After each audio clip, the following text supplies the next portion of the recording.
Hi hello welcome back to Suma shine recipe ಪ್ರೀತಿಯ ಸ್ವಾಗತ. ಇವತ್ತು ಸಿಂಪಲ್ಲಾಗಿ ಬೀನ್ಸ್ ಕಾಯಿ ಹೋಳಿಗೆ ಯಾವ ರೀತಿ ಮಾಡೋದು ಅಂತ ತೋರಿಸ್ತಿದ್ದೀನಿ. ತುಂಬ ಅಂದರೆ ತುಂಬ ಸಖತ್ತಾಗಿರುತ್ತೆ, ಹಾಗೆ ಬೆನಿಫಿಟ್ಸು ತುಂಬ ಇದೆ ಈ ಬೀನ್ಸ್ನ ಬಳಸಿ ತಿನ್ನೋದು. ಇದನ್ನು ನಾರ್ಮಲ್ ಪಲ್ಯ ಮಾಡೋದಕ್ಕಿಂತ ಈ ರೀತಿಯಾಗಿ ಮಾಡಿ ನೋಡಿ, ತುಂಬ ರುಚಿಯಾಗಿರುತ್ತೆ. ಏನಿಲ್ಲ, ನಾರ್ಮಲಾಗಿ ಬೀನ್ಸ್ನ ಕಟ್ ಮಾಡಿಟ್ಟು ಸ್ಟವ್ ಮೇಲೆ ನೀರಿಟ್ಟು ಬೀನ್ಸ್ನ ಹಾಕಿ ಕುದಿಯೋಕೆ ಇಡಬೇಕು. ತೊಳೆದ್ಬಿಟ್ಟೆ ಹಾಕಿ. ಇದೊಂದು ಸ್ವಲ್ಪ ಕುದಿಯೋ ಹೊತ್ತಲಲ್ಲೇ ಕರಿಬೇವು, ಒಂದೆರಡು ಹಸಿಮೆಣ್ಸಿನ್ಕಾಯಿನ ಹಾಕಬೇಕು.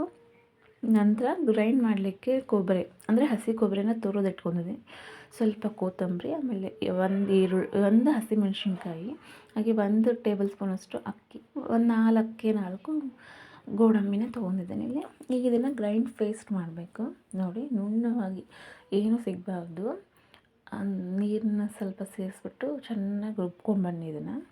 ಇವಾಗ ಇದು ಬೀನ್ಸ್ ಕುದಿಲಿಕ್ಕೆ ಸ್ಟಾರ್ಟ್ ಆಗಿರುತ್ತಲ್ವ, ಸೊ ಇದಕ್ಕೆ ರುಬ್ಬಿರೋಂಥ ಮಸಾಲನೆಲ್ಲ ಹಾಕಿ ಒಂದು ಮಿಕ್ಸ್ ಕೊಡ್ಬೇಕು ಚೆನ್ನಾಗಿ. ತುಂಬ ಅಂದರೆ ತುಂಬ ಸಖತ್ತಾಗಿತ್ತು. ನಮ್ಮನೇಲೆಲ್ಲರೂ ಇಷ್ಟಪಟ್ಟು ತಿಂದರು. ನೋಡಿ, ಈ ರೀತಿ ಹಾಕಿ ಮಿಕ್ಸ್ ಕೊಡಬೇಕು. ನಂತರ 1 ಟೇಬಲ್ ಸ್ಪೂನಷ್ಟು ಸಿಹಿ ಮೊಸರಿದ್ದರೆ ಹಾಕ್ಕೋಬೋದು, ಇಲ್ಲಾಂದರೆ ಹುಳಿ ಮೊಸರು ಹಾಕಿ ನಡೆಯುತ್ತೆ.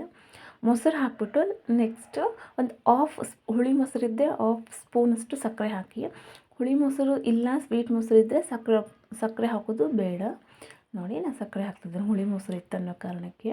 ತುಂಬ ಅಂದರೆ ತುಂಬ ಚೆನ್ನಾಗಿತ್ತು. ಯಾರೆಲ್ಲ ನನ್ನ ಚಾನಲ್ನ ಹೊಸದಾಗಿ ನೋಡ್ತಿದ್ದಾರೆ, ಪ್ಲೀಸ್ ಲೈಕ್, ಶೇರ್, ಸಬ್ಸ್ಕ್ರೈಬ್ ಮಾಡ್ಕೊಳ್ಳಿ ನನ್ನ ಚಾನಲ್ನ. ಹಾಗೆ ವಿಡಿಯೋ ಹೇಗೆ ಅನ್ನಿಸ್ತಾ ಅಂತ ಕಮೆಂಟಲ್ಲಿ ತಿಳಿಸಿ. ನಿಮ್ಮ ಫ್ರೆಂಡ್ಸ್ ಆ್ಯಂಡ್ ಫ್ಯಾಮಿಲಿ ಜೊತೆ ಶೇರ್ ಮಾಡಿ ವಿಡಿಯೋನ. ನೆಕ್ಸ್ಟು ಉಪ್ಪನ್ನ ಹಾಕಬೇಕು. ನೋಡಿ, ಎಷ್ಟು ನಿಮ್ಗೆ ರುಚಿ ತಕ್ಕಷ್ಟು ಉಪ್ಪನ್ನ ಹಾಕಿ, ನಂತರ ಇವಾಗ ಇದಕ್ಕೆ ಒಂದು ಸ್ವಲ್ಪ ಒಗ್ಗರಣೆ ಕೊಡಬೇಕಲ್ವಾ. ಸೊ ಸೈಡ್ ಪಾತ್ರೆಯಲ್ಲಿ ಪ್ಯಾನ್ ಇಟ್ಕೊಂಡಿದ್ದೀನಿ. ಪ್ಯಾನ್ಗೆ ಸ್ವಲ್ಪ ಎಣ್ಣೆ ಹಾಕಿಬಿಟ್ಟು ಬಿಸಿ ಮಾಡಿ ಜೀರಿಗೆ ಸಾಸಿವೆನ ಹಾಕಿ ಸಿಡಿಸ್ಕೊಂಡ್ಬಿಟ್ಟು, ನೆಕ್ಸ್ಟು ಕರಿಬೇವು, ಆಮೇಲೆ ಕರಿಬೇವು ಫಸ್ಟಲ್ಲೇ ಹಾಕಿರ್ತೀವಲ್ವ, ಸ್ಕಿಪ್ ಮಾಡಿದರೂ ನಡೆಯುತ್ತೆ, ಬೇಕಾದರೂ ಹಾಕೋಬೋದು. ನೋಡಿ, ನಾನು ಜೀರಿಗೆ ಸಾಸಿವೆನ ಹಾಕ್ತಿದ್ದೀನಿ ಇಲ್ಲಿ. ತುಂಬ ಅಂದರೆ ತುಂಬ ಬೆನಿಫಿಟ್ಟು. ನಾರ್ಮಲಾಗಿ ಮಾಡೋ ಬೀನ್ಸ್ಗಿಂತ ಈ ರೀತಿ ಬೀನ್ಸ್ ಕಾಯಿ ಹುಳಿನ ಮಾಡ್ಕೊತೀನಿ. ತುಂಬ ಅಂದರೆ ತುಂಬ ರುಚಿಯಾಗಿರುತ್ತೆ. ಇದು ಹೋಟೆಲಲ್ಲಿ ಒಂದು ಸಲ ಸರ್ವ್ ಮಾಡಿದ್ರು ಇದನ್ನು, ಹೊರಗಡೆ ಊಟಕ್ಕೆ ಹೋದಾಗ. ಸೊ ಆವಾಗ ನೋಡಿದ್ದು ರೆಸಿಪಿನ ಮನೇಲಿ ಟ್ರೈ ಮಾಡೋದು. ತುಂಬ ಅಂದರೆ ತುಂಬ ಸಖತ್ತಾಗಿ ಬಂದಿತ್ತು. ಒಂದ್ಸಲ ಟ್ರೈ ಮಾಡಿ ಹೇಗೆ ಅನ್ನಿಸ್ತು ಅಂತ ಕಮೆಂಟಲ್ಲಿ ತಿಳಿಸಿ. ವಿಡಿಯೋ ಜಾಸ್ತಿ ನೋಡ್ತಿದ್ದೀರಾ, ಪ್ಲೀಸ್ ಲೈಕ್ ಮಾಡಿ. ಹಾಗೆ ಒಂದು ಲೈಕ್ ಮಾಡೋದ್ರಿಂದ ನಮಗೂ ಖುಷಿಯಾಗುತ್ತೆ. ಪ್ಲೀಸ್, ಇಷ್ಟು ಕಷ್ಟಪಟ್ಟು ಮಾಡಿದ್ದಕ್ಕೂ ಸಾರ್ಥಕ ಸಿಗುತ್ತೆ. ಪ್ಲೀಸ್ ಲೈಕ್ ಮಾಡಿ ವಿಡಿಯೋಗೆ.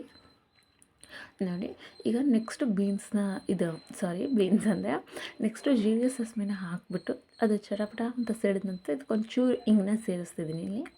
ಹಿಂಗೆ ಸೇರಿಸಿ 2 ಒಣಮೆಣ್ಸಿನ್ಕಾಯಿ, ಅದೇ ಕೆಂಪು ಮೆಣಸಿನ್ಕಾಯಿನ ಹಾಕಿಬಿಟ್ಟು ಗ್ಯಾಸ್ನ ಆಫ್ ಮಾಡಿ, ಈ ಕುದಿತಿರೋಂತಹ ಬೀನ್ಸ್ಗೆ ಇದನ್ನು ಒಗ್ಗರಣೆ ಕೊಟ್ಟರೆ ಮುಗೀತು.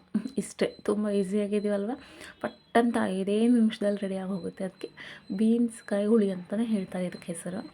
5 ನಿಮಿಷದಲ್ಲಿ ರೆಡಿಯಾಗೋ ಬೀನ್ಸ್ ಕಾಯಿ ಹುಳಿ ಇದು. ತುಂಬ ಅಂದರೆ ತುಂಬ ಸಖತ್ತಾಗಿತ್ತು.